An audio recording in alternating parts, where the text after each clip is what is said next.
Welcome to Social Media Marketing for Beginners. I am your host, Anthony.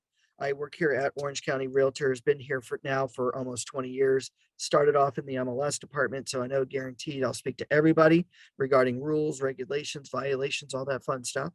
What I'm also involved with is our outreach program. Our outreach program is designed to give you training on all your tools and products. So not only do I train on MLS, how to run searches, add and modify listings, create CMAs, all that fun jazz, but I also train on zip forms. I'm a zip forms certified trainer. So whether it's myself or my colleague Leo Loera, we're giving training on zip forms basics, how to put together your transactions, how to digitally sign them, and of course, all the advanced tools that zip forms has to offer. But we also give training on technology.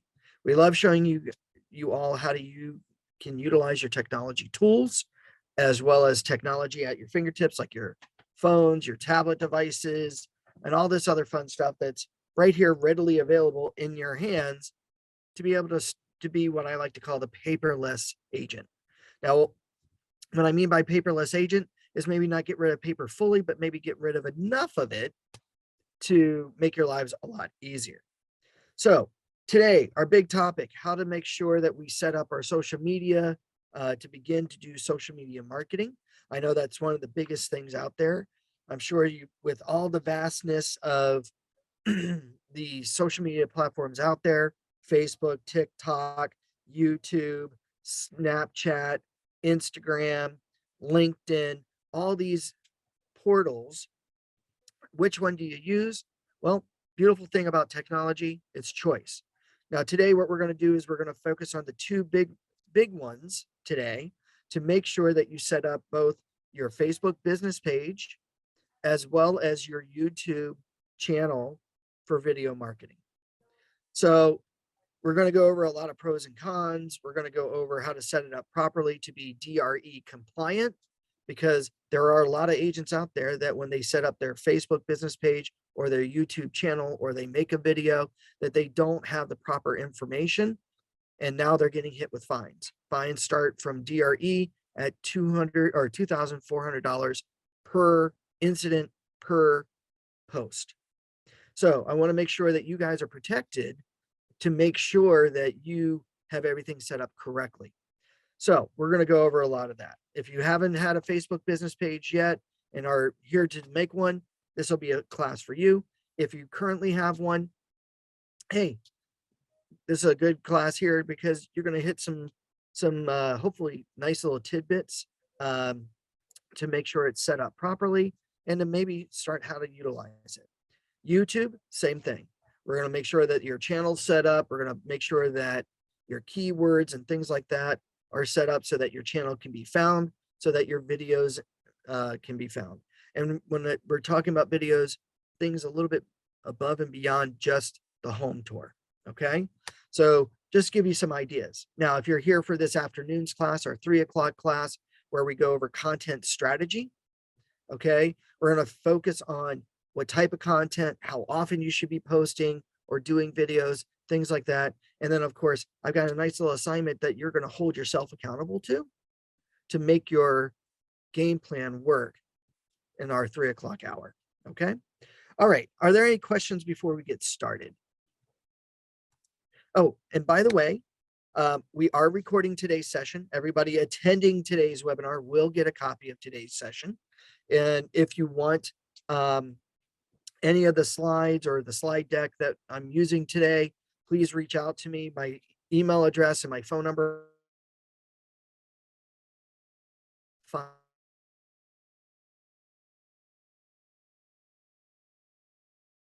ONY@ocrealtors.org.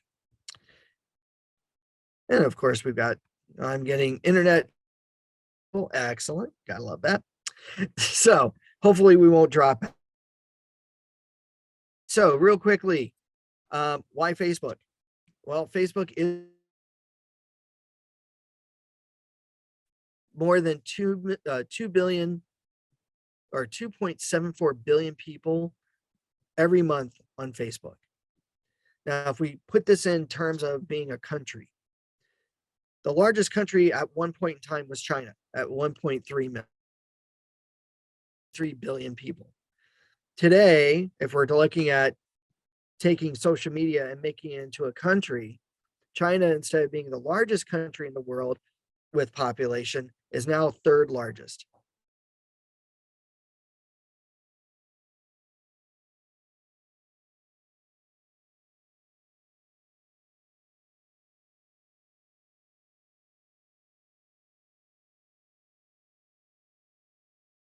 On today are on social media. 93% of consumers go online before property. And this is actually even before they list or buy it. But specifically towards real estate, 93% of consumers.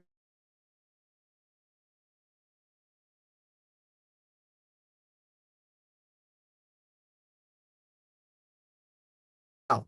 Crazy enough, 62% of millennials, who are today's clients, right? The 40-year-olds and younger, actually found a real estate agent on social media and actually went with that agent. Now, NAR did put out this survey and they said, what was the reason why? Well, the millennials basically said the number one reason why they went with that agent on social media is that they felt that they got to know that agent personally. And that's really the catch with social media. People want to get to know you. It's great to do business, but they still, when all is said and done, want to get to know you, the individual. Now, this is why you as a real estate professional and a human being need to have some sort of social media presence. It's about making connections, right? 2.74 billion potential clients. How can you turn that away, right? There's that little niche that you want to find. Now, real quickly, some other facts about Facebook when it comes to realtors. 91% of realtors do use social media, but not all of them use it well. I want to say only maybe about 20% actually really make social media work. And that's because of their consistency and their tenacity. Now, one of the neat things why social media is so popular for real estate is that besides the number of consumers, they're ads. Most of us have all seen some sort of ad when we've gone into Facebook. Well, Facebook ads rank number 7 in all of the advertising that Facebook allows. Number 7 with the average click-through rate, meaning people actually go into the ad to look at through things at a 0.99%. Okay. So they have a click-through rate of 0.99%. So out of all the ads that are out there, you rank number 7 because people go in maybe less than 1% of the time. Now, I know a lot of us go, well, geez, that doesn't sound like a lot, right? Well, 2.74 billion people. I will tell you the number 1 ad, Facebook ad ranking is automobiles. Automobile ads rank number 1 with an average click-through rate of 1.04%. So if we think about percentage-wise, Facebook or real estate ads versus car ads, really, there's not much that separate them, right? Just a couple of extra clicks here or there, it could be very easy that real estate ads overtake automobile. Okay. Now, what's super popular or what makes Facebook ads so appealing is the cost. It costs an agent on average per click, clicking on the ad, $1.81, $1.81 for someone to actually click on your ad, to view it and look through it before making an actual decision to either reach out to you or inquire about purchasing or whatever. Now, if we think about this, because $1.81 doesn't sound like a lot either, right? So it sounds very affordable for a reach. Just out of curiosity, and you can give me a quick show of hands by clicking on the raise hand icon. How many of you actually do mail marketing, like postcards or flyers or anything like that? I see 1 person, 2. Okay, good. So we've got about 2 people that actually do some sort of mail marketing. Now, we're going to take postcards as an example. So Shannon, you had raised your hand about posting and doing postcards, right? So I'm going to ask, and maybe you could share this in the chat and I'll repeat it. Your reach, the neighborhood that you're marketing those postcards to, is it between 500 to 1,000 people? And you can say yes or no.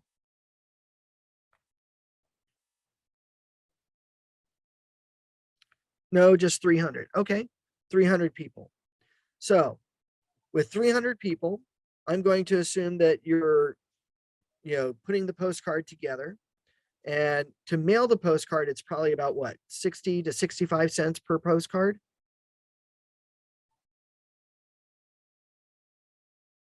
Yep, 60 to 65 cents. So here, if we do some math here real quickly, let's pull up my app for my math. There we go. So 0.65 times 300, that's $195, right? To mail that postcard. Now, that's not including the time that you took to put the postcard together, right? You probably used some sort of graphic editing tool like PowerPoint or Canva or beauty.ai or one of those many things to create a postcard, which now that takes time out of your day, which now probably means that you're probably at about $225 for that month. Now, real quickly, Shannon, do you get an instant return on that postcard? Not always, right? Usually takes anywhere from what, 3 to 6 months before somebody actually responds, right? So out of those 300 people, maybe 1 or 2 respond, right? So if we think about that, if we're spending 225 a month times 6, we've already spent $1,350 for just 300 people to have maybe 1 or 2 people respond. Now, I'm not saying that doesn't work, right? But just think about your numbers. Whereas if I create a Facebook targeted ad, I could say run a 2-week ad for a total amount of, say, $100, where I indicate that the ad should be able to generate leads or website views or things like that about a property or about me or what have you. To which, at that point, when that ad goes out, maybe that ad hits anywhere from 1,000 to 200 or 2,000 people in a 1-2 week ad. And out of those 1,000 to 2,000 people, we might actually get about 100 to 150 people click on the ad. And out of those 150 people, we might, actually obtain 10 leads. So if you think about that, you got 10 leads for just one $100 ad that you ran for only 2 weeks. And you hit a broader amount of people. So in a way, that we've just got to think about how our marketing dollars are efficient and what our return on investment is.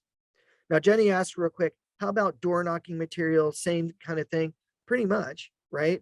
How many times do you have to door knock? How many door knocking pieces do you have to create? And of course, the print and all this other stuff. At that point, you're probably talking about what gas prices today to drive to the neighborhood. Maybe you've got to drive around the neighborhood because you're probably going to be hitting anywhere from, 300 to 1,000 homes in that neighborhood, depending on the track, right? Plus your time, right? What's your hourly wage? Probably what, anywhere from $20 to $30 an hour. And you're usually spending what, anywhere from 2 to 3 hours door knocking, to which maybe you get 1 or 2 open doors, right? To come in. But then again, you're still talking about if you did it consistently. If you did it maybe once or twice a week or every other week, then all of a sudden you're talking about a little bit further, right? On your return on investment. Not saying that door knocking is wrong, not saying that postcard mailings are wrong or flyers or anything like that. We're just talking about making our marketing dollars more efficient, especially in today's age where inflation has starting to skyrocket very quickly, right? Granted, gas prices have dropped about an average of 40 cents within the past week. Yay. But we're still over $5.50, depending on which gas station we're going to and what type of gas we're getting. Right. So all that stuff piles up. And with everybody here doing marketing, right? You got to have a marketing action plan. You've got a finance plan that you need to adhere to. Are you over or under spending in your budget? And what is your return on the things that you're spending on? A lot of the experts say you shouldn't spend more than 10% in marketing. If you're spending 10% of your income in marketing or more than that, then your marketing is not efficient. So here, it's just a different way of marketing, getting you to think about this. Now, by the way, 62% of marketers say that Facebook is the most important of all social media. Why? Because it's number one with the most people. 52% of Facebook consumers said that social media does influence their shopping. How many of you here have seen a Facebook ad, maybe for clothing, shoes, food, restaurant, whatever, that made you want to buy that item? Maybe you went on Amazon and actually bought that item that you thought was really cool, or you went out and you bought a car, or you bought that piece of clothing or items or whatever. We all get that type of influence. Guess what? Home buying and selling is no different for us. Now, real quickly here. Oh, whoops. I bought stuff because of Instagram and because of video that someone did. Exactly, Jenny. You thought how neat that was. You got an honest review. You got to see that item in action. Let's get it. We're that impulsive. As much as we want to fight it today, hey, we see something that we really truly want that somebody actually used, we buy it, and then hopefully we end up using it, wearing it, doing whatever with it. Real quickly, mind-blowing facts about YouTube. 2.4 billion people use YouTube. Okay. So Facebook, number one country at 2.7. YouTube, number two country, largest country in the world with 2.4, followed up by 1.3 billion of China. Okay. Now, real quickly, 30 million visitors per day. Whoops. I guess I didn't make it bigger. Okay. 30 million users go onto YouTube every day. Right? So actually, not only is YouTube the second largest social media platform in the world, it's also the second largest search engine in the world. Second largest search engine next to Google. Right? Now, funny enough, Google, the company, actually owns both Google Search and YouTube. So Google owns number one and number two search engines in the entire world. 5 billion videos are watched every single day by 30 million visitors. 30 million people watch more than 5 billion videos. 500 hours of video are uploaded every minute to every day. Right? There's a video about something by somebody from somewhere. Okay. More than 10,000 videos on YouTube have actually generated more than 1 billion views.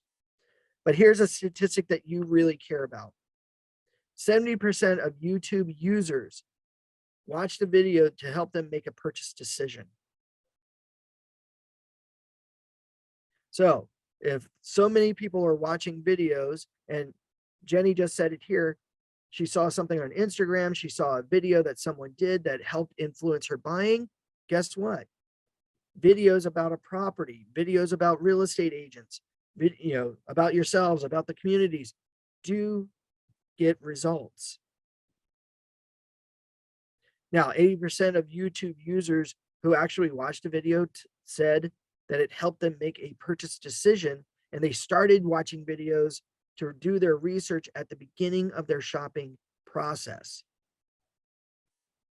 They want to get reviews about people. They want to see reviews about people. They want to see what they need to do in order to start making smart purchase decisions about things and where to buy and what to buy and what's it like to buy something. Right? They go all online before this. Now, by the way, that's just researching products, but guess what? Not only are they researching products, but they're also researching the people that they want to help them buy these products, especially when it comes to cars, homes, boats, whatever. Now, let's put it in simpler terms. Everybody's heard of the virtual tour, right? The virtual tour on your listing, that's basically maybe the simple slideshow that shows the house, right? Not talking about the 3D tours, but I'm just talking about the simple tours. If 80% of people want to see a video about something to help them in that beginning of the shopping process, or 70% of people said that a video helped them make that decision, would you be surprised to know that less or only 25% of the listings in the MLS have videos? 25%. So out of 200,000 listings, part of our MLS system, about 25% of those actually have videos on them. So the first thing I need to ask you guys is, what is it that real estate agents are not meeting to the consumer? They're not meeting the what? The demand. Clients want to see videos. They need to be able to see it. They need to be able to understand it. And now we know that we're not meeting their needs. So I need to get you guys to think about these things. If you haven't started doing virtual tours yet, or virtual, slideshow videos of the property that you're listing, you're not meeting the demands of the client, both to help the seller sell their property, to get more eyes on the property, as well as getting more buyers to see that home, to maybe want to buy it. Demographically, real quickly, for YouTube, 7 out of 10 people prefer watching online videos than actual live TV. Number one answer, it's affordable. Most everything online is free. YouTube is free. Doesn't cost you a thing. Whereas TV, anybody here with DirecTV? Probably a couple of you, right? You're probably spending anywhere from what, $150 to $200 a month, depending on how many channels or what sports package you might have, which now translates to be $150 times 12 months, $1,800 to watch 500 channels where you're only looking at maybe 3 or 4. Affordability. Think about that, $1,800 a year that you're spending just watching TV. Whereas you can just have the internet, go online, and practically watch particular shows that you want. And I get it with all the streaming service, Disney Plus, Paramount Plus, HBO Max, all these, they are now all understanding that you aren't subscribing to these expensive dish networks or Cox or what have you, that everything's streamable online on your phone. Why is it easy? Because on mobile, more than 70% of YouTube views come from a mobile device. Tablets, right? How many of you take your tablet to a restaurant and your child goes and is getting all rambunctious and you whip out the iPad or you whip out your phone, you pop on a video and the kids get quiet so you can enjoy your dinner? Mom, dad, kids all watching their own independent shows. Not anybody is talking at the table anymore. It's super easy and convenient. In an average month, 8 out of 10 18 to 49-year-olds watch YouTube. They predict by 2025, just a mere 3 years from now, more than half the people under the age of 32 will no longer subscribe to TV services. They will only get it online because, again, it's affordable, it's easy, and convenient. They can take it everywhere. Now, here's an interesting fact. Did you know that you can actually get paid by YouTube if you become popular? Not that you guys need to worry about that. But here, let me tell you, with all the revenue that YouTube generates, right? This is why you're starting to see more and more commercials throughout a video view. They generate 2 times more revenue each and every year because advertisers see more and more people going on YouTube to watch videos. So they want their advertisements to pop up based on whatever they're watching. Now, if you like to become super popular, right, you will get paid. It's called monetization. Okay. Now, I will say that the largest earner back in 2020 was an 8-year-old child earning $26 million from his YouTube videos. An 8-year-old child earning $26 million in revenue from his videos. Do you want to know what the type of videos he was doing? Product review. Product review. He or his mother and father would actually buy something and he would unbox it and he would talk about what it is that his parents bought for them and what he thought about it. Now, granted, an 8-year-old kid, pretty cute. Who wouldn't want to watch that? But because there's more eyes on him or her, this gets that video super popular. You know who the second largest earner was back in 2020? Was a 5-year-old doing the same types of videos, and they earned $20 million. So those of you with kids and grandkids, hey, get your kids to work for you. Great. But you know what? There's money out there. Now, does this mean that you guys will get paid for your videos? Not necessarily, because there is a process to it, but just know there is potential. We're asking for just a small bit, and we're not asking to get paid. We're asking to make connections to hopefully help people buy and sell homes. All right, we're going to bring it back to Facebook here real quickly. 3 ways to market on Facebook. You've got 3 cool tools. You got the pages, which is the Facebook business pages, similar to your personal profile.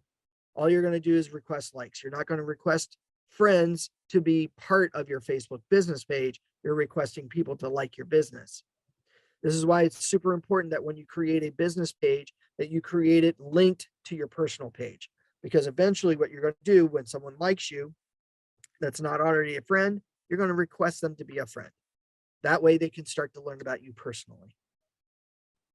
Next is the ads platform, the targeted ad advertising platform. Okay. This is where you're going to create the targeted ad with specific geographic areas, ages, education levels, interests, things like that. Now, by the way, the ads can get a little expensive, but depending on what it is that you're trying to achieve the goal from that ad to do. And then the next is groups, discussion groups, right? It's like hosting your own party. You're inviting people of common interest to come together and talk. You're making connections. You are the center of conversation, but you don't have to always generate the conversation. By pulling people together, getting people to see that they have a common interest, now all of a sudden, you're now referenced as the person that brought people together. And maybe you have nice discussions about certain topics. By the way, 2 of these 3 things here are free, and that is the pages and the groups. The only thing you have to pay for are the ads. On YouTube, you want to create an image of authority in your videos, right? Business videos are going to contain your business views and ideas. Okay. You're going to provide an aura of expertise and authority. Okay. You're going to include your business tips, your strategies. They will get attention. Okay. Each and every one of you here today conduct business a bit differently. Each and every one of you here today has a different strategy for accomplishing certain goals in making an offer or listing a property. Have those videos do that. And of course, you have advice for people of what they need to do to list or to buy a property, things like that. We've got to be able to build a sense of credibility and trust. So that means that you have to entice them with more than just a sales pitch. No one likes to be pitched to, right? Everybody here has probably gone to the store. The moment you walk in the store, how many of you are bombarded by a sales rep that walks right up to you and they immediately say, "Hi, how you doing? Welcome to such and such, Jack and Jill shoes for less. Is there something I can help you find or buy or anything like that?" What do we all say? "No, thank you. I'm not interested. I'm just looking," right? And you shoosh them away, right? Because you don't like to be pitched to. You don't want to be forced to buy something, right? You want to take your time. But wait a minute. What happens if that person in that customer service had walked up to you and said, "Hi, Jenny, how you doing? Welcome to our store. Feel free to let me know if there's something I can help you with. If there's something that you're particularly looking for, I'm here for you." You're probably here just to look around. Just be aware that we've got some great sales. You know, Hopefully you're having a great day and just enjoying yourself. Now, if a salesperson approached you in that manner, what are you going to do? You're probably going to strike up a conversation. You're immediately going to start feeling a little bit comfortable with the way they approached you. And in the process, you end up buying maybe one or two pairs of shoes at that shoe store, right? It's all about the approach. This is why, and it's because we trusted that person. They didn't just want to make a sale for me. They wanted to make a connection. In a way, this is what we need to do as real estate agents in the real estate community, is to begin to build that connection. Because really, honestly, what's more personal than real estate? You're buying and selling people's memories, and you are a large part of that. Jenny says, "True, even if you don't intend to buy, if you get ignored, you think, they're not engaging with me." You're absolutely right. If you don't engage, you don't care. Well, if you don't care, then what's the importance of using a real estate agent? None. We're not an uncaring group of people. We have the same problems as anybody else out there on the street, right? We have certain goals. We have certain things that we want to accomplish. And of course, we're also hard workers. But that's just a small part of our lives. These are where videos can come in. Give the customer a reason to evaluate your services. Talk about your views, talk about your experiences. Heck, anybody here closing escrow soon? Are you in escrow? Do a client testimonial. That's going to have so much more impact, because it's not you saying this about yourself, it's what other people are saying. Remember, some people will go on there and they'll hear or see genuineness out of your client. "Oh, Jenny was such a great agent. She helped me through this, that, the other. We didn't think that we could qualify. She hooked us up with a great lender, and we ended up buying our very first home in this crazy seller's market. We didn't think we could qualify at a 520 FICO score with only 10% down. But thank you so much, Jenny, for your help." What's that going to do to somebody who sees that? They're going to say, "Wow, I might be in the same situation. Jenny made things happen and helped that person get into their very first home.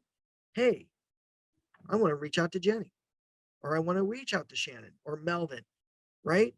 Get your clients to help you. Ask them at the day that you close escrow, "Would you mind speaking 30 seconds and tell my audience what you thought about my services?" And sit back and record. Take that video, put it on your YouTube, put it on Facebook, get it out there, because it's also more engaging than other forms of media. All right, so let's create a Facebook business page. By the way, are there any questions? Sounds pretty simple, right? Do I have anybody hyped up? Maybe. Okay, I'm going to leave my presentation here. Good, excellent, Leo. Thank you. All right. So first thing that we're going to do is we're going to go to Facebook. Okay, we're going to set up a Facebook business page. Now, when it comes to a Facebook business page, really easy to set this up. I'm going to be on my personal page. The reason, again, why I have it through my personal page is that I'll be able to invite the people that have liked my business page over to be friends. And again, I know a lot of people tend to go, "Well, I I just don't know about, having people know my personal business. Well, that's what all social media is about. People want to get to know you personally. But we're going to go over how to make your Facebook personal page into a CRM, a contact retention management system. Okay. We're going to be able to do things with our friends in our friends lists to be able to target post so that not every friend needs to see something geared for a client. Not every client needs to see something that's geared for a seller or a buyer, right? Not all family members need to know what buyers need to know from my postings on my personal page. So I'm gonna go over how to do all that. All right. So today, what we're gonna do is we're gonna first create a business page. So what we're gonna do here is we're gonna be logged into Facebook. We're gonna move our mouse over here to the left-hand side to where it says pages. This will now give me a list of all my pages that I've ever created. To create a page, simply click on create new page. Now what we're going to do is we're going to name the page. Now, stop. Before we do this, this is where a lot of mistakes happen. You may or may not know that the DRE, the Department of Real Estate, actually has certain requirements for a real estate agent to follow when it comes to their advertising their business. Now, if you don't know what those are, very simply, go to www.dre.ca.gov.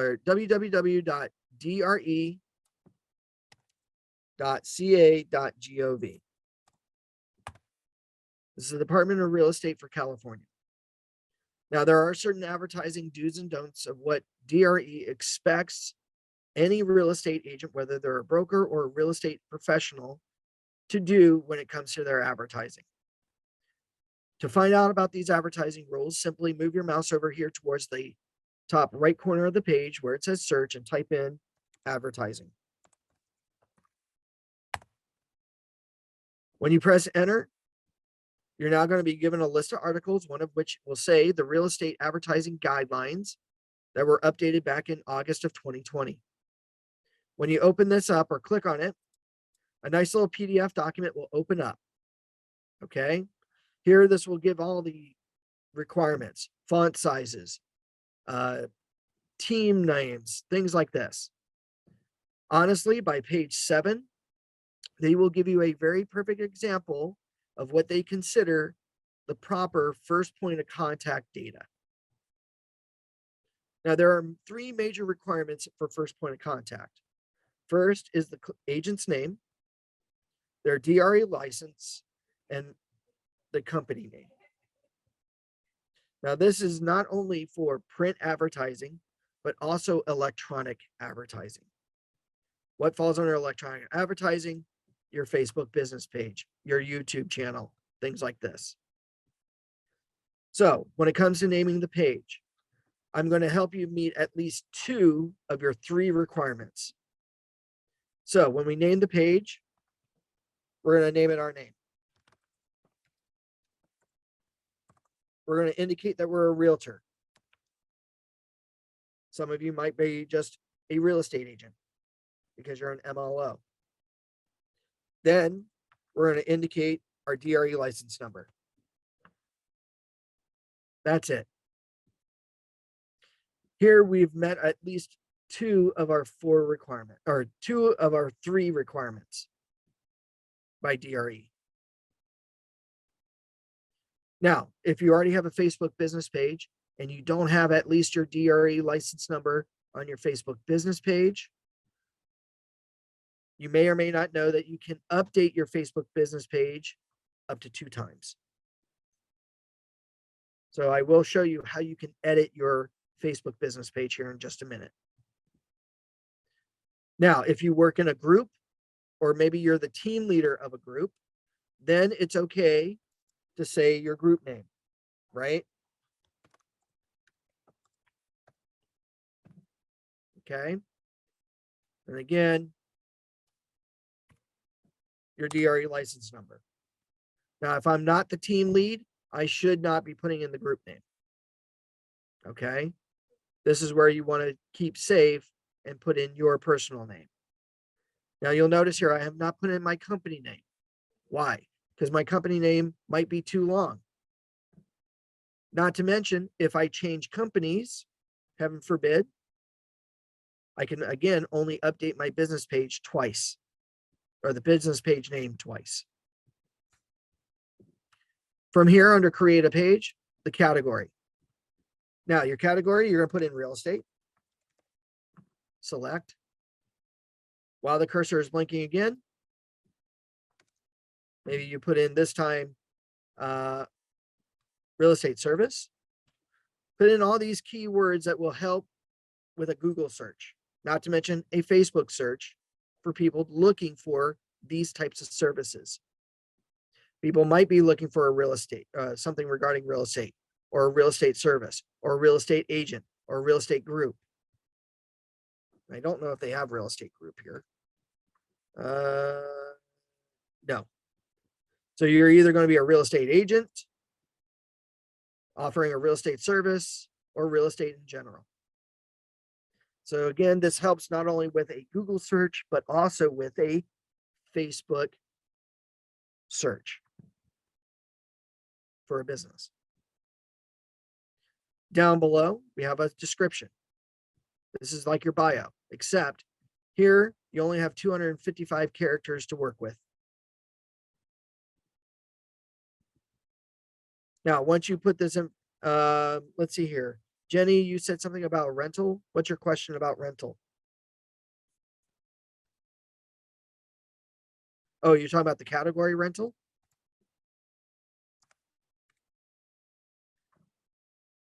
Yeah. So you also do rentals? Sure, why not? Put in rental shop. I would definitely probably avoid rent to own store, or maybe a rental shop. I don't know what a rental shop is other than maybe Office Depot, Office Max, something like that. But if they have real estate rental, then sure, try that. Robert asks, does the limit of 2 updates for a page apply if the business page has not yet been published? No, it does not. But once it is published, then yes, the rule of 2 applies at that point. Robert, does that help?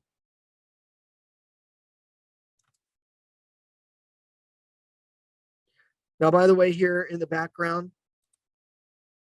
after we put in this information, we come down below, click on create a page. Once we create a page, then we've got some other things that we need to do. Here on the page, in the continued setup before it's published. Oh, you're welcome, Robert. The background image. The background image is going to be really important. Now, I know some of you who have created a Facebook business page have in the background a picture of a property, like a house, maybe a house you did list, right, at some point. Well, what in this business page allows me per copyright to still use a picture of a house that I'm no longer legally representing. Maybe it closed escrow. Maybe I went on to Google, found a picture, and now I'm using somebody else's copyrighted material in my advertising without paying them the royalty rights. We want quick, immediate identifiers of who we are, who we work for, and again, being DRE compliant. What I would recommend in this background image, your business card. If you look at your business card currently, your business card has all first point of contact requirements. It's got your name. It's got maybe your group name. It's got definitely your DRE license number on it. And not only does it have your personal logo, if you work with a graphic designer, but it's also got your company logo and the full company name. So not only do I have the physical business card, but now I could have it in a picture format and upload it for my social media. Because now when somebody finds my business page, it's an immediate identifier visually to them to know who I am, who I work for, what my information is to be able to get contacted at. So business card's got your phone number, your email address, everything on it. Put it right here in the background image. And guess what? If I did change companies, it's real easy to change a background image. Now, by the way, upload a picture of you. Have your profile picture. Have an updated profile picture of who you are. Don't be like some of the board of directors that myself, Leo, and some of you actually know that are still using their photos from 30, 40, 50 years ago, right? Anybody here know of an agent that's still using outdated photos? Probably a couple of you, right? I see a couple of hands raised. Exactly. Right? We don't want people to think that we're trying to deceive them. Right? Have an updated picture of yourself. You probably, like your driver's license, have to get a brand new photo taken every 5 years. Why? We all go through changes. Some of us gain hair, some of us lose hair, some of us go gray, some of us don't go gray, some of us put on weight, some of us lose weight. Right? We go through changes constantly. Real quickly here. Oh, you're welcome. Excellent. All right. So your background image, your profile image. Now, real quickly here, because we created the page, even though it's not posted, remember how I said your business page has at least 2 of the 3 requirements, right? Your name, your DRE license number. When we go to create a post, this is where we're going to meet that 3rd requirement. We're always going to begin every post with our business name, right? The business that we work for.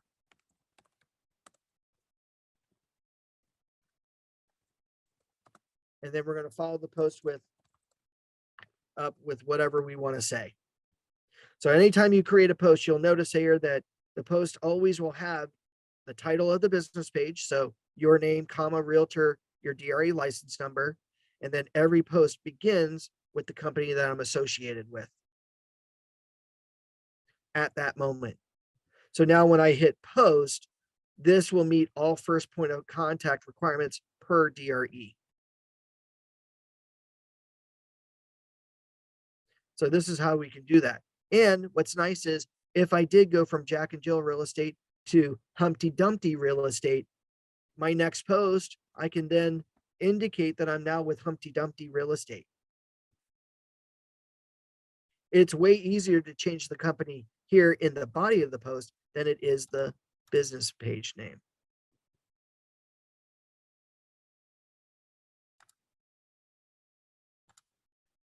Any questions on that? And why I have you doing what you're doing? Are we okay? All right, real quickly before some things real quick over here towards the left-hand side of the screen. What we're going to now do is we're going to come over to the settings. We got some settings here real quick, starting with the general, some things that we're going to set up before we actually publish the page. Okay, some things that we're going to do here first and foremost. Let me look here through real quickly. We're going to look at age restrictions. Do we want everybody to find our page? Do we want only people above the age of 17 or 18 or 21? Okay. In this case, you probably want all of your posts on your business page to be able to be seen, because not everything is just 18 and over restricted. Maybe you're talking about a community event like the Easter egg hunt or a Santa Claus or something like that, that people of all ages should be aware of. So maybe you make that age restriction not 18 and over, but all, public. Next, turn on the profanity meter. There's a thing that we have today, because I'm sure we've all seen this. Not everybody on the internet is nice. And I'm sure we've all seen where somebody posts something, what we perceive as very innocent, but then there's somebody out there that wants to comment on the post and is rude and vulgar and uses a lot of profanity. We call them the trollers. The trollers are people who just live to try to create angst with people. So in your code of ethics or in your etiquette for yourself on how you want to conduct your business on this marketing style platform, turn that profanity meter on or filter on. That way it blocks people from writing up curse words and things like that. Not just people on their comments, but even yours. Because sometimes we got to keep ourselves in check too. So in this case, you're saying you will not tolerate harsh language, right? So click on that little box, turn it on, save the change. From here, translate automatically. Click on the here, turn it on. What this does is that not everybody speaks English. What's nice about this is that if, say, I have my computer set up in, say, Farsi or Chinese or Japanese, if I pull up your business page, everything on your business page, short of a video being done, will automatically translate into Farsi, Hebrew, Chinese, Japanese, whatever I've got my computer settings set up at. So it's an automatic thing that we don't have to think about. So now all of a sudden, when I put out an advertisement, it's now going to be viewed by that person if they've set their computer up in that particular language to make it easier for them to read. Now my posts will be still seen and easily readable by people who speak other languages. It's kind of nice. Let's see here. You can remove the page, meaning you can delete it out. So maybe you're getting done with real estate, get rid of it at the end of the day. Back over here to the left under the, oh, where is it? Page info. So Robert, you had asked about the 2-time rule. Here you go. Under the page info, under the page settings, this is where we can go and change our business page name. Now, if you do have your business page name currently active and you update the business page name here, it will take 24 hours from the time you change it to have this updated for all of your posts. Facebook will want to make sure that nobody else has the same business page name, which is another reason why I have you put in your name and your DRE license number, because those are going to be, hopefully, at least the DRE license number, unique to you. Okay, so if you already have an active published page, this is where we can go to modify that. Again, we can put in the description, put in our categories. We've also got some extra things like our contact information, like our phone number, our email address, our personal website. Under location, do not ever put your home address for your business. Last thing you want is to have somebody show up at your home, knocking on the door at 10 o'clock at night, wanting to go see a house, right? Put in your company's address. It's okay. Okay. Down below, what hours of operations do you work? Here, you've got no hours available, or you're open 24/7. That's up to you. Here you've got some privacy policy, things that you want to get to everybody to know. Products you're selling, in this case, homes. You don't need to worry about price ranges or currency that you're dealing with. This is all here. Back over to the left, Instagram. Anybody here using Instagram right now? This is a quick show of hands, one or two of you. Here, what we can do under the Instagram section, connect our Instagram account to our Facebook business page. This now allows us to share back and forth any postings that we put on these two types of platforms. Now, obviously, a written post on Facebook business page is not going to be able to be shareable on Instagram, because Instagram is purely video and pictures. But if I do post a picture on my Facebook business page, I can immediately have it shared, or the ability to share it on my Instagram business page or my Instagram page itself. Connect it up.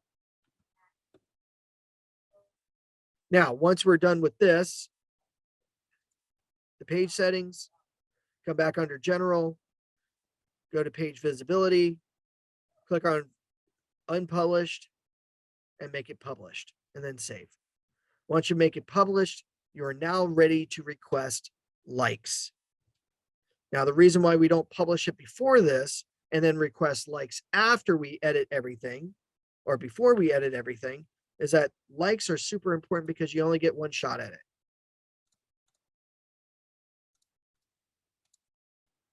Okay. It's important to get the likes. And it's only a one-time deal to usually get this. Okay. In mass. Okay. So when you make the business page active, it's immediately going to ask you, would you like to request your friends to like your business page? And you want to say yes, especially if you have more than 25 friends. Real quickly here, Robert says, my page isn't published, but when I try to change the page name by adding my DRE license number, Facebook says it will take days to update. Is typing my DRE license number in the username field sufficient? Robert, do you have Robert Mechajon, realtor, and then your DRE license number? Or are you just putting in your DRE license number?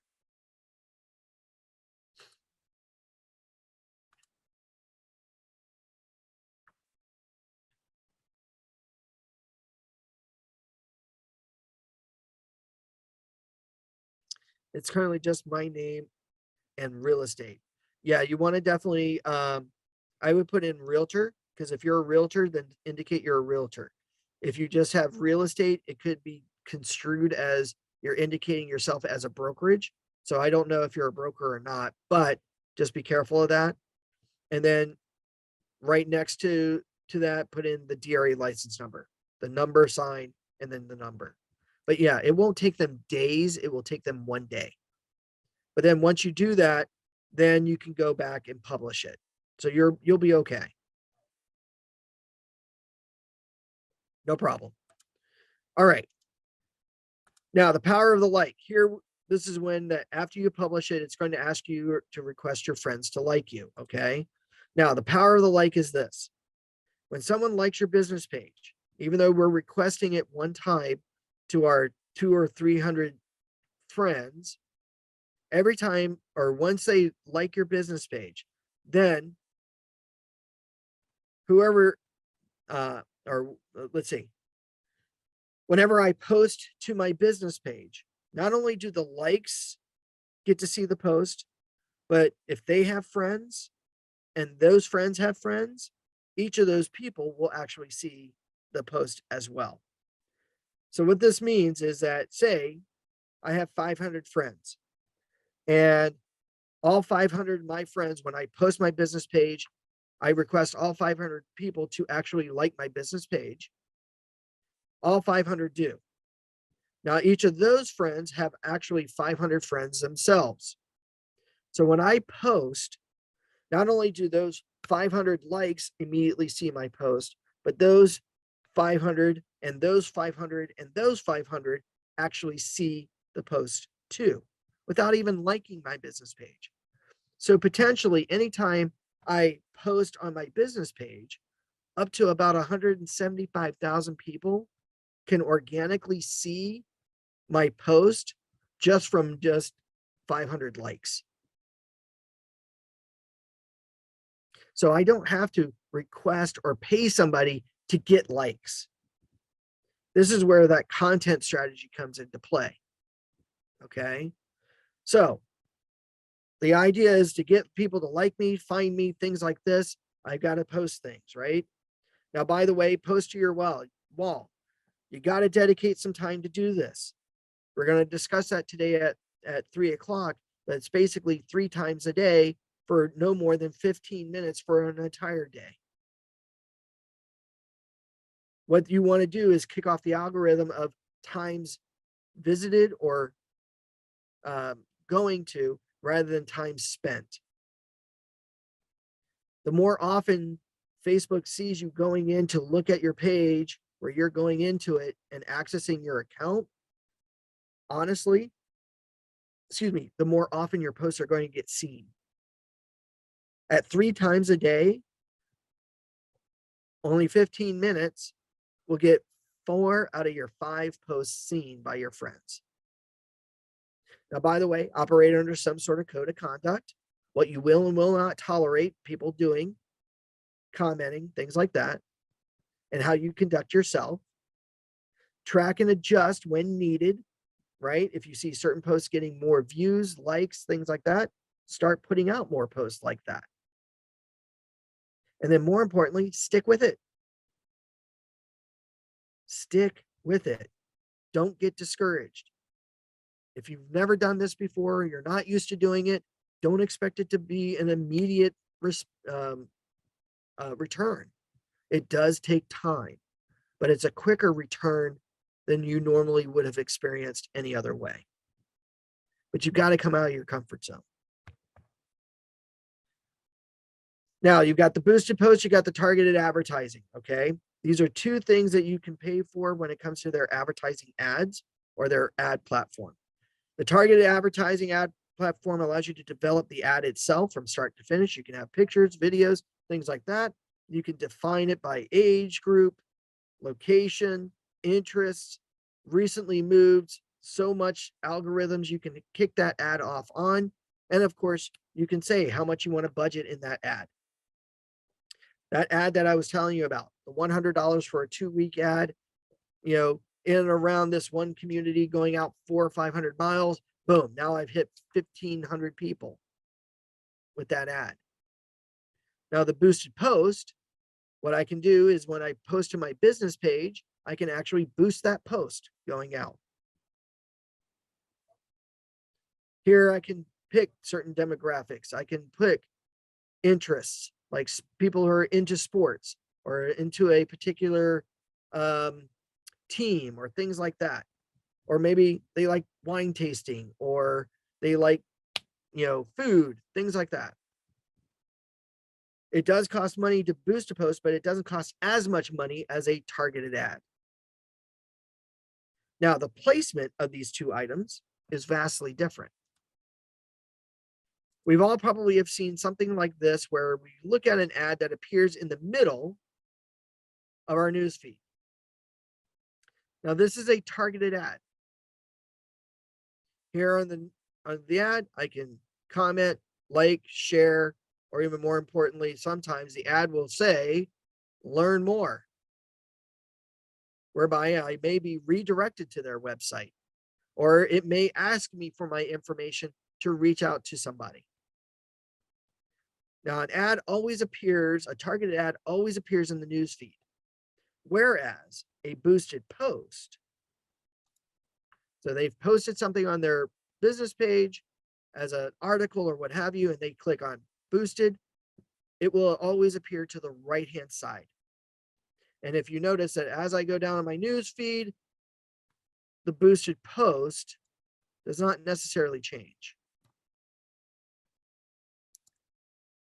And I haven't seen any boosted posts lately. That's usually right above the sponsored. So the boosted post tends to sit there as I go throughout my entire news feed, but here I can look at what my friends are posting, what ads might pop up. Oh, here we go. We got somebody who's talking about certain things, but here we've got other boosted or targeted ads. Let's find a good one. There you go. Play the game, learn more, whatever. And as the day changes, these ads get pushed down on newsfeed. So both have their preferred. Now, real quickly, as people begin to like you on your business page, make sure you have your notifications turned on your phone, right? That you receive emails. Hey, somebody liked your business page, this, that, and the other. Go in here and, excuse me, and go under the insights and see who's liked your page. Here, once you get likes, then you can click on those likes, see some algorithms, but more importantly, you can see who liked you. Under the who liked you area, you can then request that they be a friend. Now, I know some people have an inkling about requesting somebody being a friend who's been found on their business page, right? Anybody scared to friend somebody that liked your business page? Probably a couple of you. Don't be afraid. Remember, social media is all about getting to know you. And it's okay to friend somebody. Okay? Because you also want to get to know them as a client. Because you want to make sure that this is a good fit for each other. Not only do I want their business, but I also need to make sure that they're worthy, of the time. Right? I know that's kind of conceited to say, but friendships are two-way streets. I want to get to know them just as much as they want to get to know me. But here's where we're going to have a little fun. This is where we can target post on our personal page. And the way we do that is that we're going to take our friends and we're going to put them into what they call lists. Okay. Now, a list allows me to categorize my friends. So how I get here is I go back to my personal page. I'm going to come back over to my friends category, which is right above pages. From here, I'm going to click on custom lists. And now down below, I'm going to click on create a list. You can create as many lists as you want. So maybe you have a list for real estate professionals, a list for acquaintances, a list for a buyer, a seller, a leasing, a landlord, a client. Okay. Develop all the different lists. Now, how do we get people into the lists? This is where we're now going to go back to our page itself, our personal page, by clicking on our name. And now we're going to come down below to our friends choice, where we now have all of our friends displayed. At which point, now what I'm going to do is I'm going to click on the three dots next to the friend. And now I'm going to say edit the friend list. Now I can put them into their multiple little lists. So this friend is a client. So not only are they a friend, but they're also a client. They also want to buy, and they're also a seller because they own a property. Okay, so here we have multiple lists. So now at this point, what happens? When I go to post on my personal page, you notice here that it immediately goes to where it says public, right? Well, whenever I write something personal, but I want a direct message to people or a direct post to people in those lists, simply click on the down arrow next to where it says public. And now what I can do is find the list that I want to post to. Maybe I need something posted to my buyer list. Now, only those people who are associated in that buyer list will see this post that I'm creating and posting, whether it's a live photo, video, or just a generic reposting of an article. Heck, when I even post to my business page, I can then reshare it to my personal page and push it to a list. So now what we're doing is we're target posting to our friends in their individual lists. And it might take you maybe what, depending on how many friends you got, anywhere from 15 to 20 minutes to put them into their lists. This is why we have assistants or spouses to help us out with this. Are there any questions on this?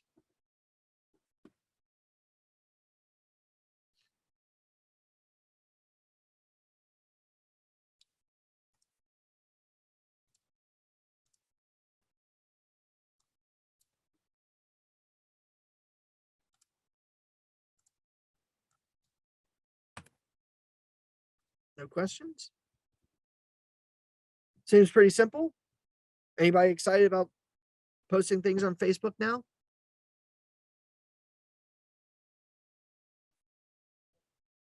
Yep. Excellent, Shannon. Thank you very much. All right. YouTube. Real quickly, because we don't want to forget about YouTube. Create an account, two easy ways of doing it. Number one, you can go to youtube.com, where the mouse, move the mouse to where it says sign in, click, go to create an account, which will now ultimately mean you got to create a Gmail account. Now, real quickly, do I have anybody here that's using Gmail? Quick show of hands. Anybody have a Gmail account? One or two of you? Guess what? You have a Gmail account, you automatically have a Google account, a YouTube channel. Because again, YouTube or Google owns YouTube. So automatically with your Gmail account, you are automatically issued a YouTube channel. So if you're ever in Chrome or use Google Chrome, okay, what we can do here is that we can, and you probably have your screen looking like this right now when you're in Google Chrome. When you go to make a Google search, you notice here in the top right corner, you've got your picture, meaning that you're logged into your Gmail account. You can immediately jump to Gmail. You can look at your photos and pictures and everything like that that's on your Google Drive. But wait a minute, what are these 9 little dots right here to this top right corner to the left of your information? These 9 little dots, if I click on this, will now give me all the free operating or softwares that Google, for being a Google user, offers to me. Here we can access my Gmail account. I can access my Google Drive. I can access my Google contacts. I can direct chat with somebody in my Google account. I can have access to my Google Calendar, Translate, photos, but even better yet, here we go for free, Google Docs, Sheets, and Slides. Basically, Word, Excel, and PowerPoint. Google is offering us absolutely free some softwares that normally would cost some people, if they're going through Microsoft, $100 a year to use. Here they've got very comparable tools that we don't have to purchase the Microsoft Office suite. Even though we love Word, right? Or we love Pages, there's another suite for you to use. Okay. But you'll notice here immediately, there is a choice that says YouTube. So here, when I click on YouTube, I can now be taken directly to YouTube where I can start watching videos. But you'll probably notice that immediately in the upper right corner, there may be my initials or my profile picture or just my initials.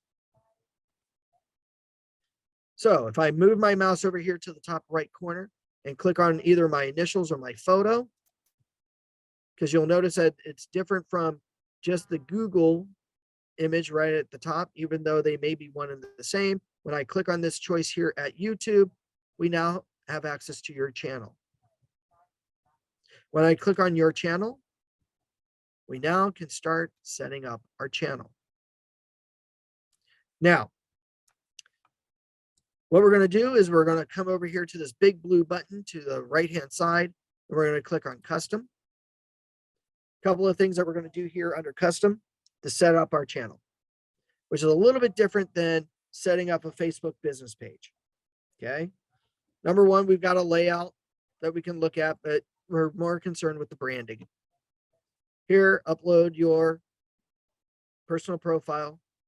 Under the banner image, hey, immediate identifier on a Google search or a YouTube search when someone finds my channel, just like Facebook, which, by the way, videos are always elevated higher to be seen first before any websites. Have you ever noticed that? You type in something, how to do something, videos are always at the top of the list before redirecting you to another website to get your answer. We want those immediate identifiers, right? Here under your banner image, that background image that we just saw in the background here, if I go back.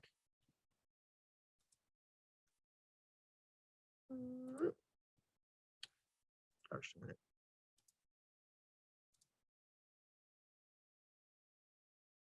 We have that background image.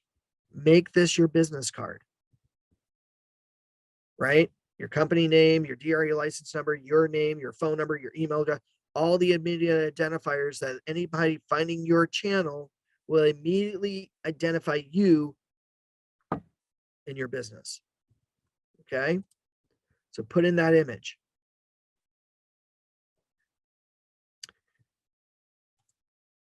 Now, you also, if you have your own personal logo, so say Angela is working with a graphic designer for the, Angela Wong Group or the Wong Group.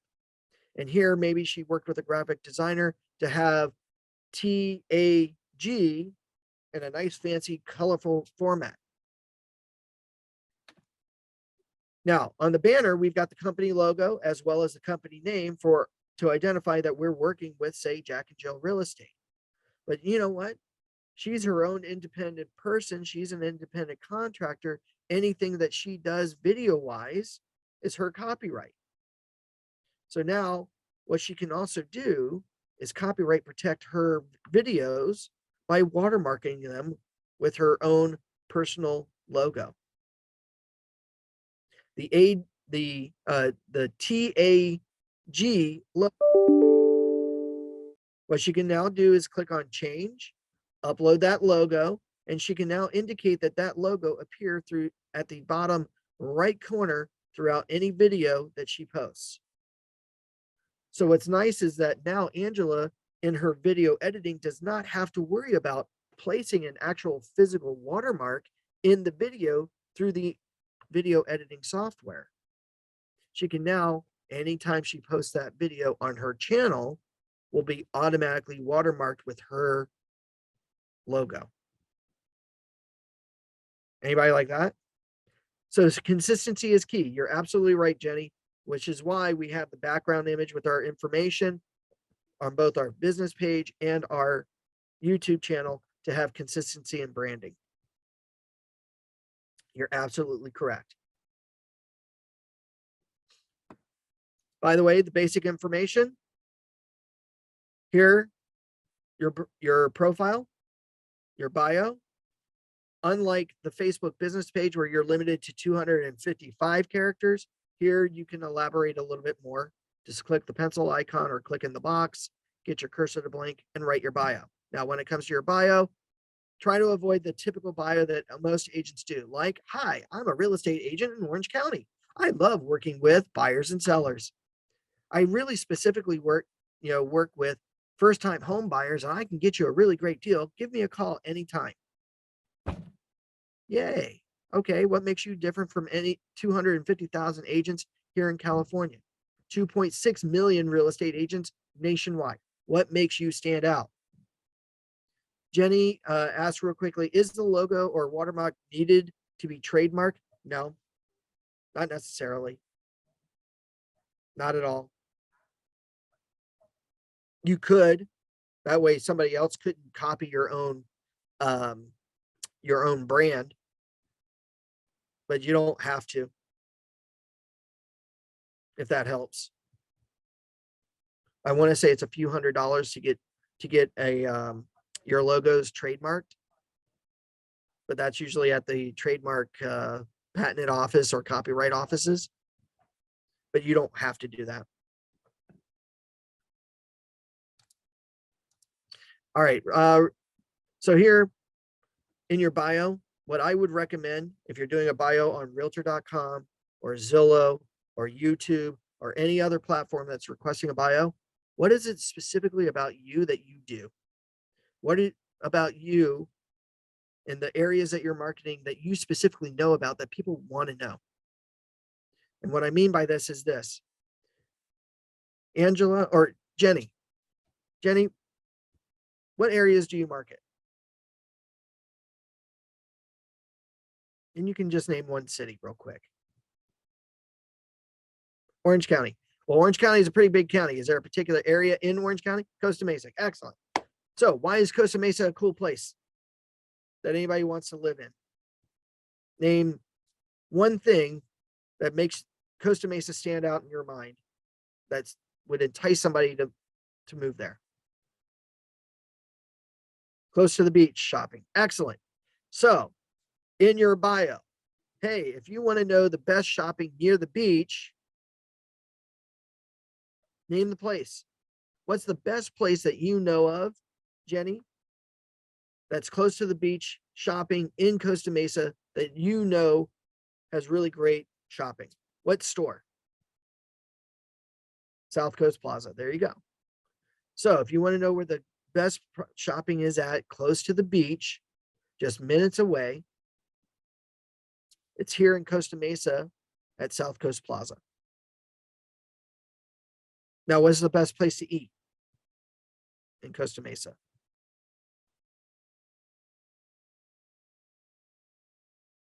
Anything?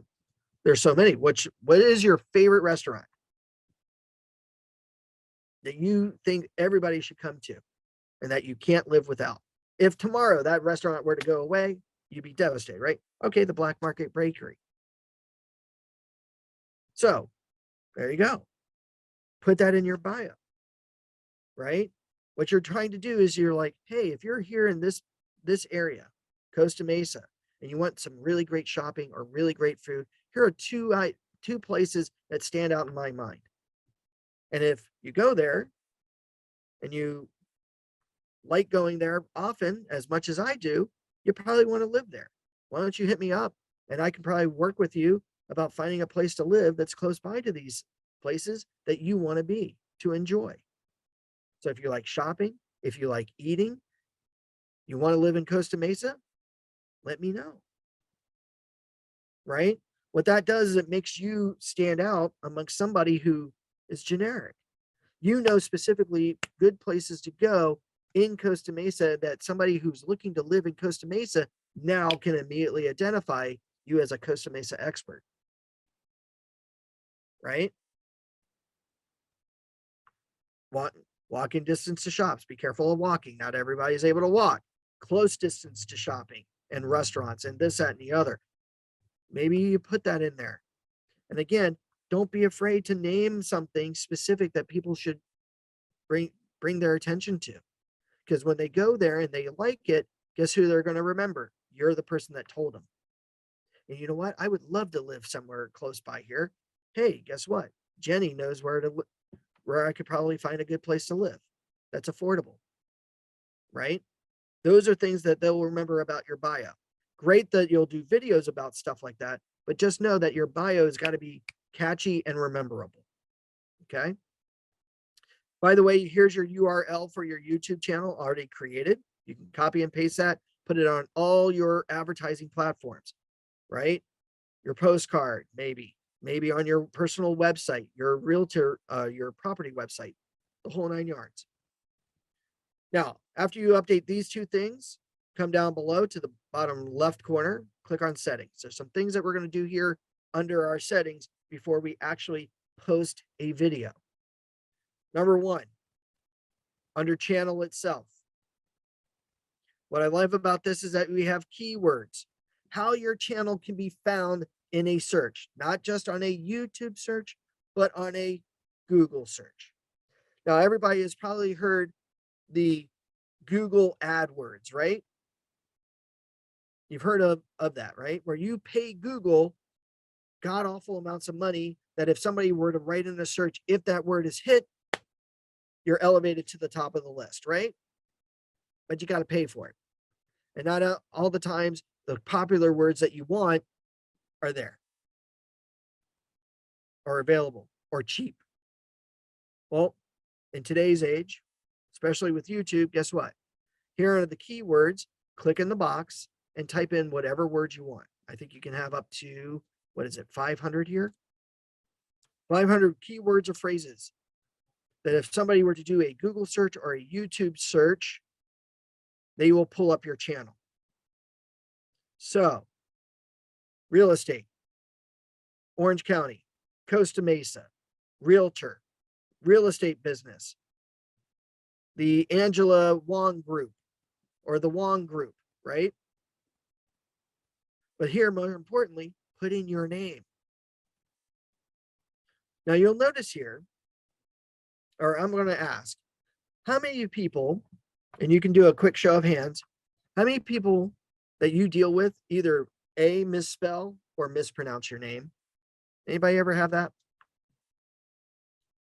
Probably some of us, right? especially somebody like me. My last name is spelled B-R-I, E as in elephant, D as in David. Okay. Breed is how it's pronounced. But I can't tell you after 50 years how many people still pronounce it Bride, Breeden, Broden, Bard. And they even spell it that way, right? B-A-R-D, B-R-I-E-D-D-D-N, right? They mispronounce it, misspell it constantly. Well, guess what? Cool thing with these keywords is if you have a name that's commonly misspelt, mispronounced, guess what we're going to do? We're going to put in all the different types of spellings of our name. That way, when somebody puts in the misspelled portion of our name, we are going to now still be elevated to the top of that search. Right? So I discovered this the hard way. I started my channel up about maybe 6-7 years ago, and I just used to have just my name, Tony Breed. Now, for many years, or for about a year or so, when I would teach a class like this, I would say, hey, go to my YouTube channel. We've got some training videos. Just type in my name, Tony Breed. And that worked for about a good year. Then my second year, I told that to a class. One of the agents went online and immediately typed in my name, and they raised their hand in the class and they said, Tony, do you deal with weddings? I go, what do you mean? So they spelt my name, they spelt it correctly, but they were like, I see a bunch of wedding videos and wedding prep videos here all of a sudden. I went, oh, that's odd. Well, then when I started looking at it, I realized that those wedding videos were misspelling the word bride, B-R-I-D-E, which now keyed off, you're right. People mispronounce and misspell my name, which now I put in all the different spellings or possibility of spellings of my last name or of my name, which now has put me right back to the top of the list. So if somebody calls you Chaplin, but spells it C-H-E-P-E-L-E-N, put that in there. That way, when they when they do that search for you and they misspell that name, your channel, your videos are now at the top of the list. Okay. And by the way, these are free. Just again, simply click in the box, type in that name or type in that word. So here, and now when I hit tab, it's now a keyword that my videos can now be found. And that's found under the channel basic information. Here, once you do that, hit save this data. Under the advanced settings, anytime you post a video, who's your audience? Now, I would personally recommend that you select, I want to review this particular setting for any video that you post. Some videos will be age appropriate, 18 and over. Others are of all ages. Other videos may not be kid or inappropriate ages. Have the ability to be flexible. Not every video is over the age of 18, right? Again, you're going to be doing videos about communities and things like this that people of all ages may want to know about. Back over here to the left, the upload defaults. Now we're going to help you streamline your posting of a video. You want some typing the same things over and over and over again. So, excuse me, as an example, the title of your video.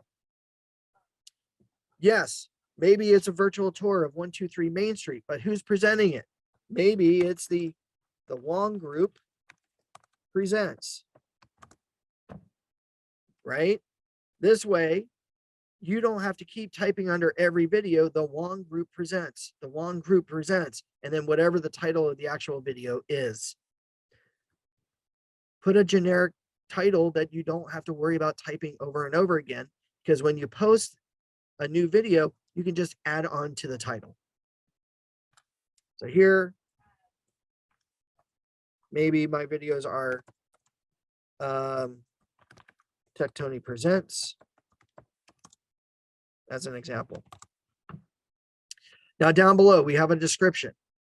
Now this is where we want in our video a written description. Now, we're not talking about a specific video, but we're talking about every other video. Well, what's some of your things here? Well, maybe you begin your description a certain way, but then you're going to leave a gap for maybe an appropriate description. But then how do you want your description to end? Well, for more information and videos, subscribe to my channel. To contact me, call me at 949-555-5555. Email me at tony@ocrealtors.org. Oh, and by the way, Anthony, Breed, Realtor, number, company, Jack and Jill Real Estate. So here in my video description, I am also putting my first point of contact. I'm putting the contact information on my video. Not only does my video have that in the play of the video itself, but the description as well. Now, for my videos to be found, I also have keywords that I can put in that I don't have to worry about putting in each and every time, just like with the keywords to find the channel. So here under the tag words for my video defaults, I'm going to put in the misspellings of my name and some of the keywords that I just used for the channel. But leave yourself enough room so that way you can put in keywords describing a particular video or a particular video that you're uploading, like virtual tour, 123 Main Street, things like that. Does that make sense for everybody?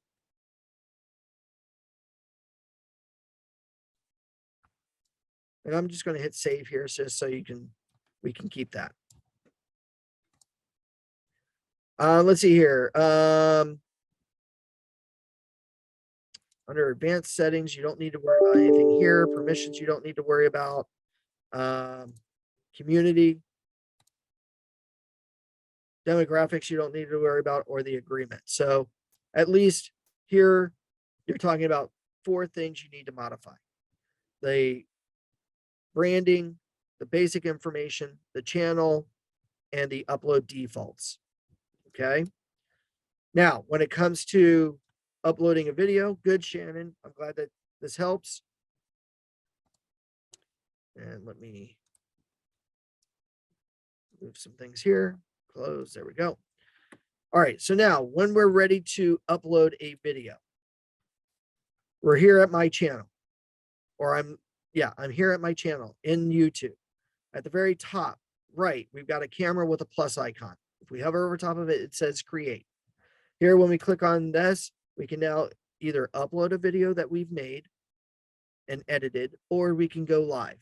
Going live is just no different than Facebook Live.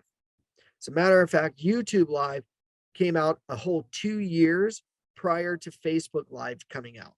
The problem was YouTube/Google never advertised their live platform, which is why Facebook Live is so popular, is because Facebook actually put in advertising dollars to advertise this. Okay, but it works and functions the same thing. You go live. But to upload a video, maybe that client video from my phone, I put it on my computer, I edit the video, things like this. I now can click on upload. From here, what I'm now going to do is I'm going to browse my computer for that video.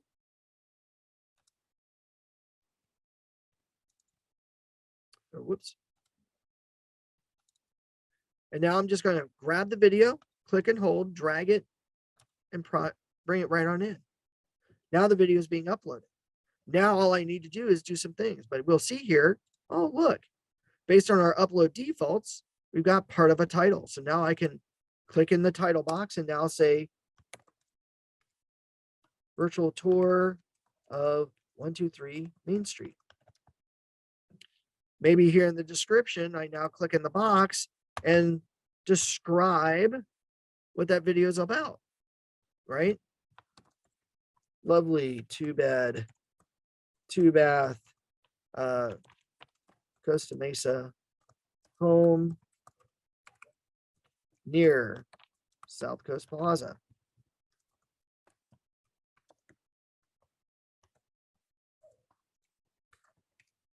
Great living that is affordable. Newly remodeled. Kitchen, right? Blah, blah, blah, blah, blah, blah, blah. Okay.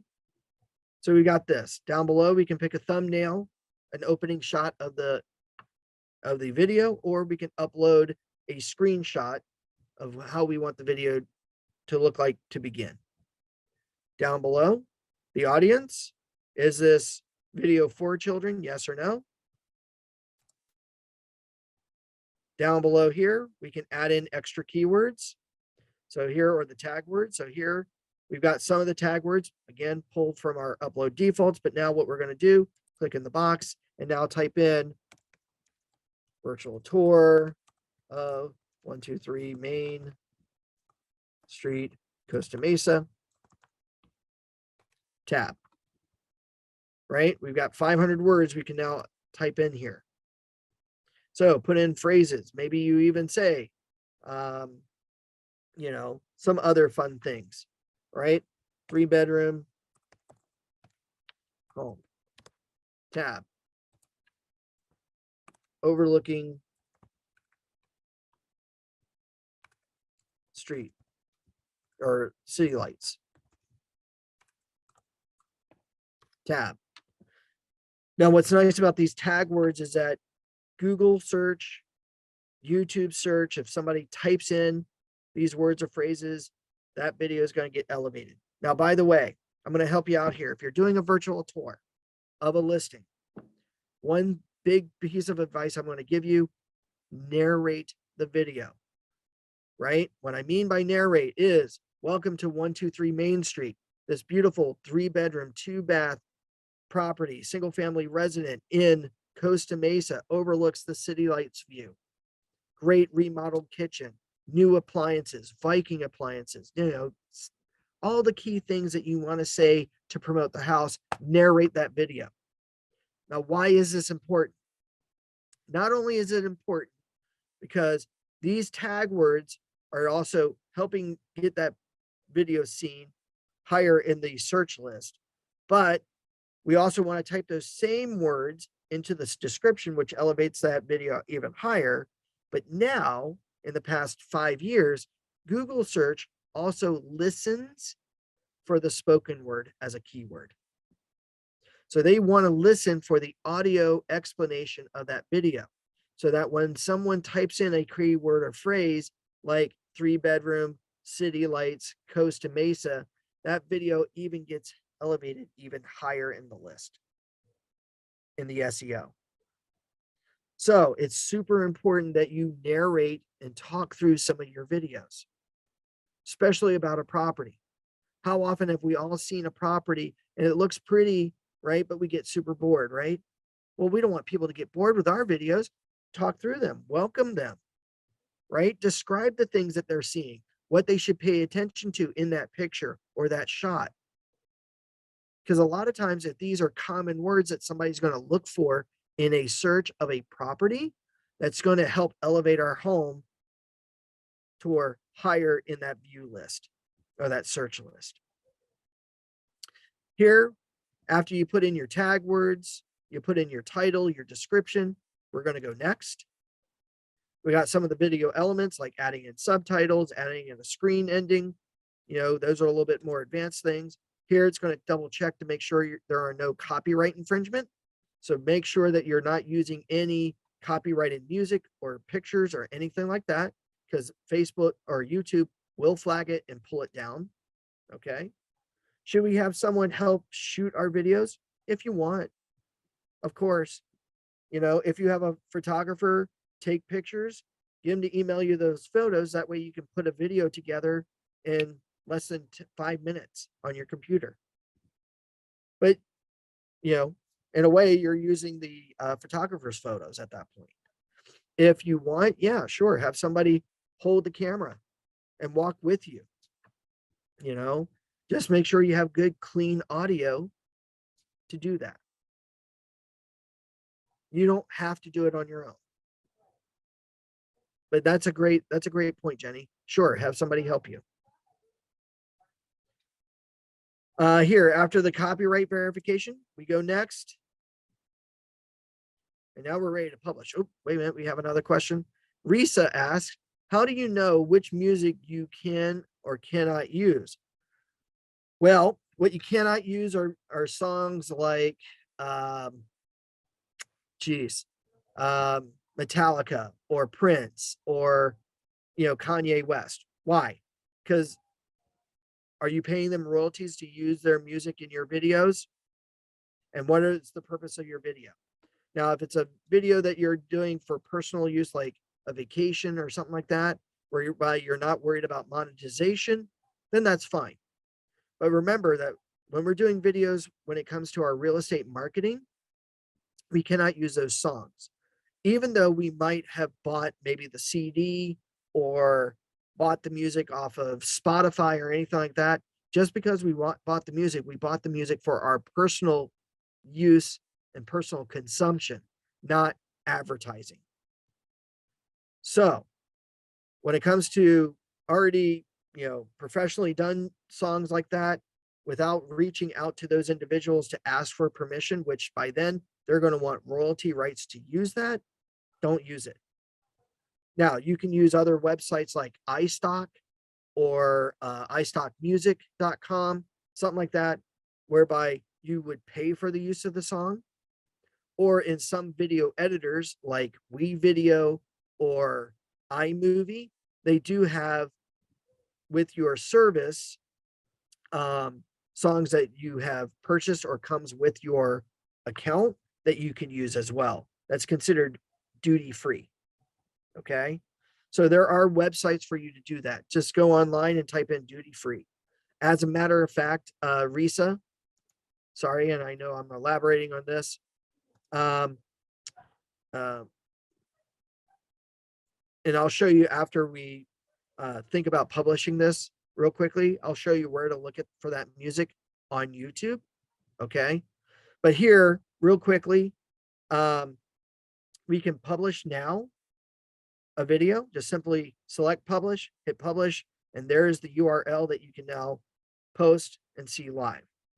Now, what's cool about this is that you can make the video unlisted, meaning that nobody else can find it or see it other than people that you share the video with.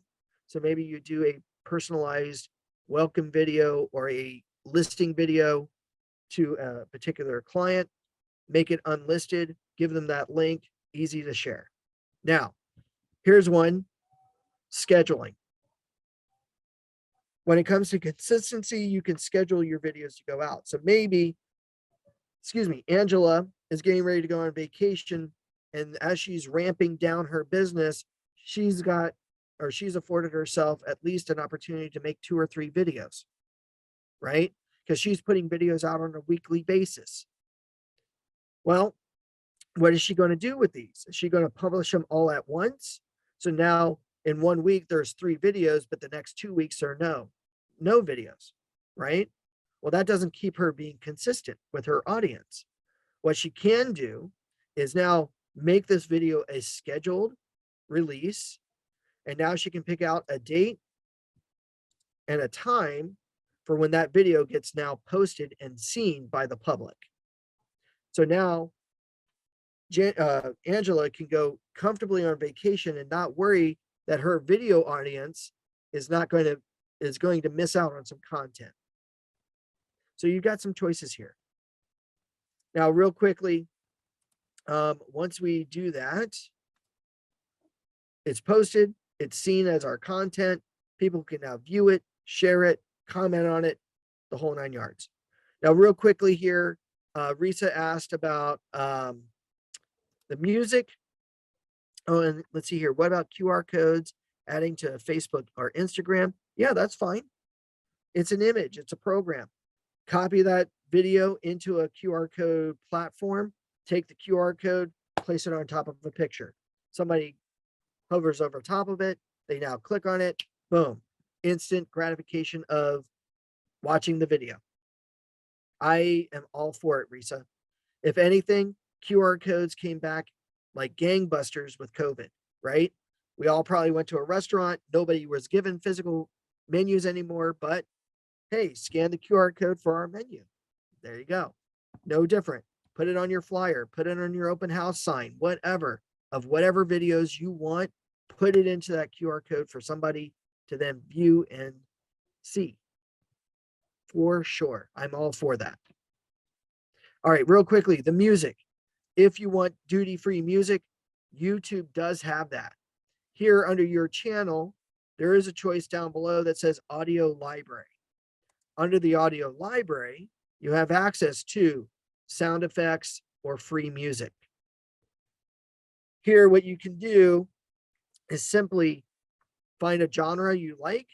So maybe you want to search for a particular genre, like, I don't know, hip hop, country, rock and roll, what have you. Just when you're posting it or using it, so you can download this, but simply under the artist, give them credit.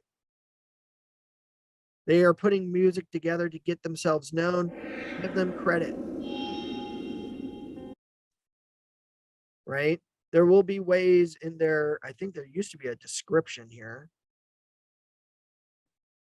that you can say what type of music it is, who created it, things like that. That way they're getting seen.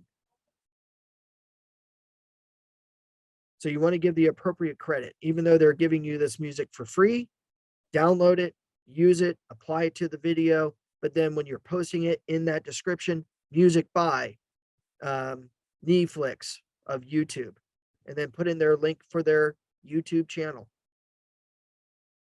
Does that help, Risa? And again, who doesn't like free?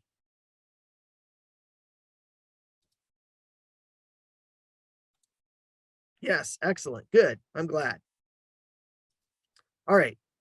Let's see here. We've gone through this, we've gone through that, gone through the settings, posting a video. What else do we have for you? Oh, the analytics. Analytics are super important. How well your videos are doing. Okay. Always keep track of this. Right? You want to see if your videos are being viewed, which ones are being viewed the most, how often people or how long people are watching your videos. 10-minute learning, here we go. On an average 3.8 minutes out of a 5-minute video, 248 views in the past month.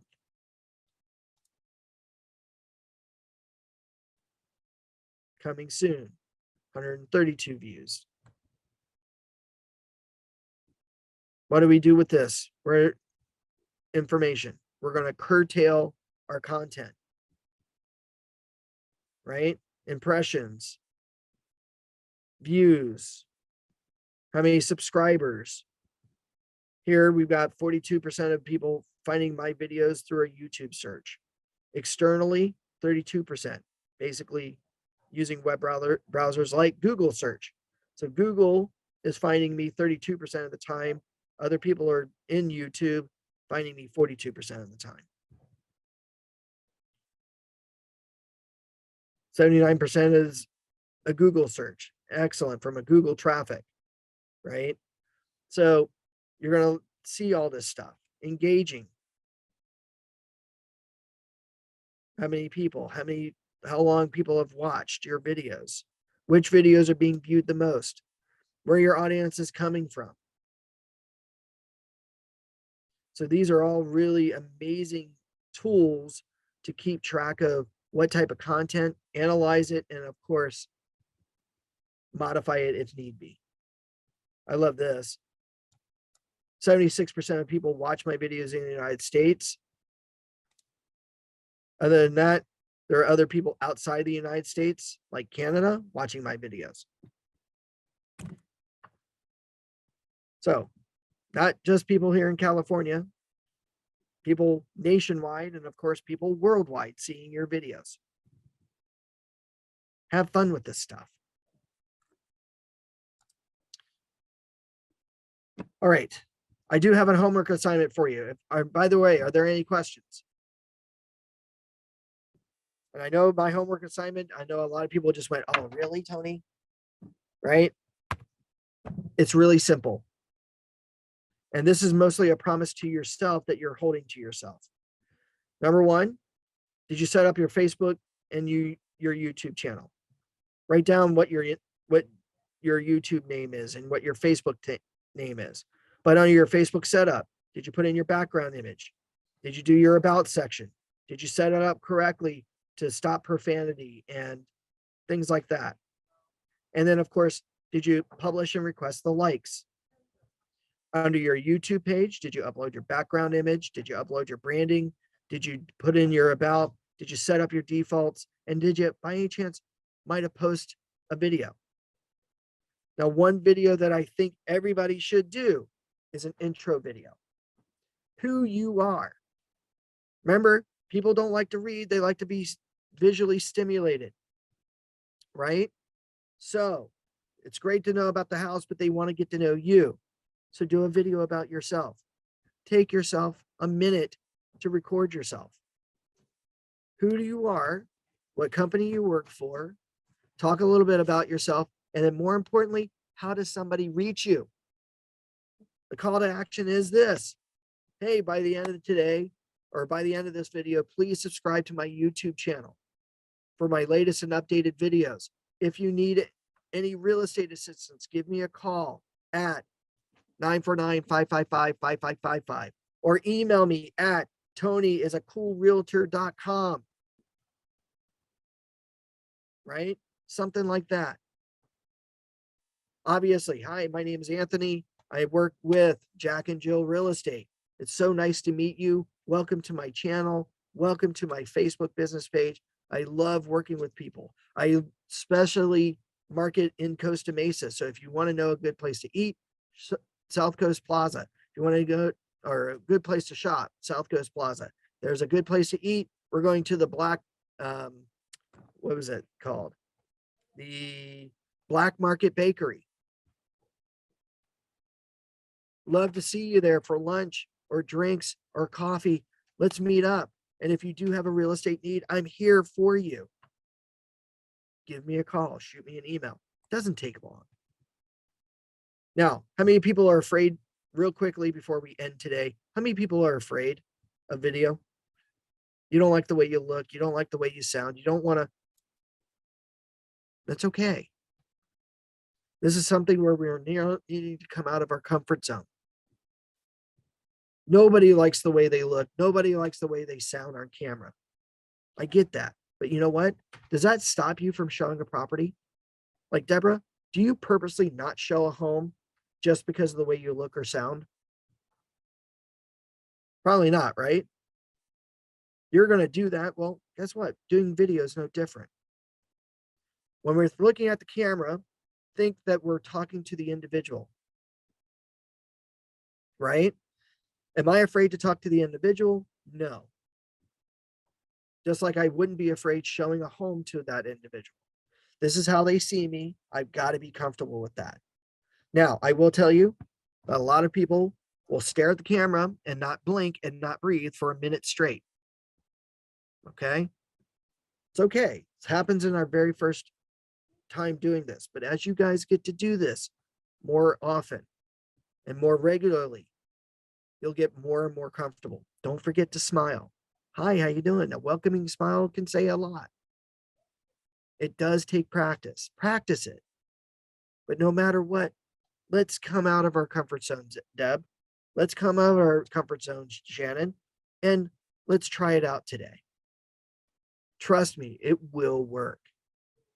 Okay. All right. Are there any other questions? I know I've talked at you guys for 2 hours now, and it's about that time where we're ending, but are there any questions?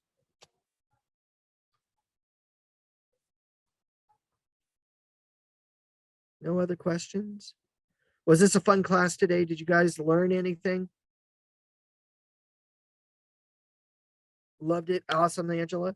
Are you excited about starting to do video and Facebook targeted marketing or anything like that starting today?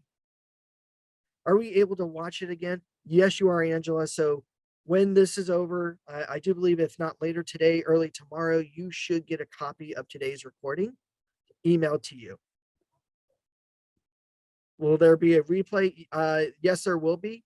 So not only will you get a copy of this, of today's session, if not later today, tomorrow, but it will be found on our website or because I mentioned earlier, I do have, oh, thanks, awesome, Risa and Robert. I do also have my own YouTube channel. So if you go to youtube.com, okay, and from there, at the top middle where it says search, type in my name. My name is Tony, Tony. My last name is spelled B-R-I.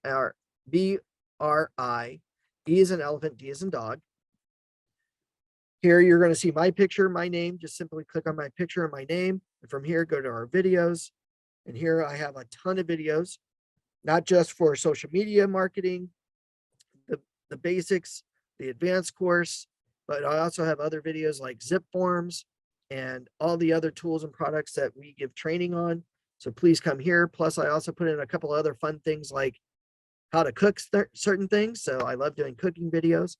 But yeah, please feel free to come on by and watch. Even better yet, subscribe. So whenever I do post, you're immediately notified right away that there's a new video for you to watch. So with that said, I want to thank everybody. Hope you all have a great, wonderful week. Have fun, and hopefully I'll see you this afternoon.